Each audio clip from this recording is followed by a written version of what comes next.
2015 সালে 10 মার্চ রাজধানীর উত্তরা থেকে নিখোঁজ হন বিএনপি নেতা সালাউদ্দিন আহমেদ। প্রায় 2 মাস পর 11 মে ভারতের শিলংয়ে তাকে খুঁজে পায় স্থানীয় পুলিশ।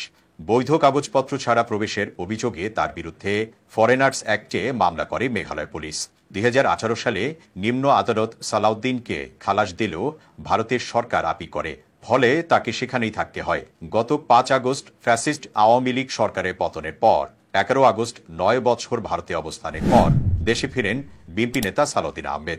দেশে ফেরার প্রায় 11 মাস পরে শেখ হাসিনা সহ 7 জনের বিরুদ্ধে আন্তর্জাতিক অপরাধ ট্রাইব্যুনালে নিজের গুমের অভিযোগ জমা দিয়েছেন তিনি।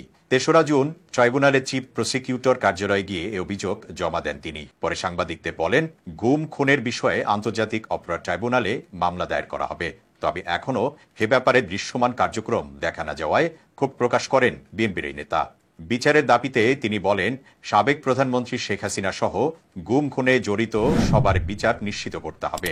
গুমের ঘটনায় এখন পর্যন্ত যারা গ্রেপ্তার হয়েছেন তাদের সাজা এবং যারা পালিয়ে গেছেন তাদের কমিশনকে খুঁজে বের করার অনুরোধ জানান। সালাউদ্দিন আহমেদ বলেন, সাবেক সেনা কর্মকর্তা জিয়াউল আহসান সহ যারা গুমের সঙ্গে জড়িত তাদের আইনের আওতায় আনতে হবে। এই সরকারের দায়িত্ব সবাইকে আইনের আওতায় আনা, সেই সঙ্গে দেশ থেকে গুম খুনের সংস্কৃতি চিরদিনের জন্য বন্ধ করারও আহ্বান জানান সালাউদ্দিন আহমেদ। এতক্ষণ তাজা খবরের সাথে থাকার জন্য ধন্যবাদ। ফেসবুকে আমাদের পেজটি ফলো করে আমাদের সাথেই থাকুন। আর আপনি যদি ইউটিউব থেকে দেখে থাকেন, তাজা খবরের চ্যানেলটি সাবস্ক্রাইব করার অনুরোধ রইল। আর আপনি কোথা থেকে দেখছেন আমাদের ভিডিও সেটি কমেন্টে জানাতে ভুলবেন না।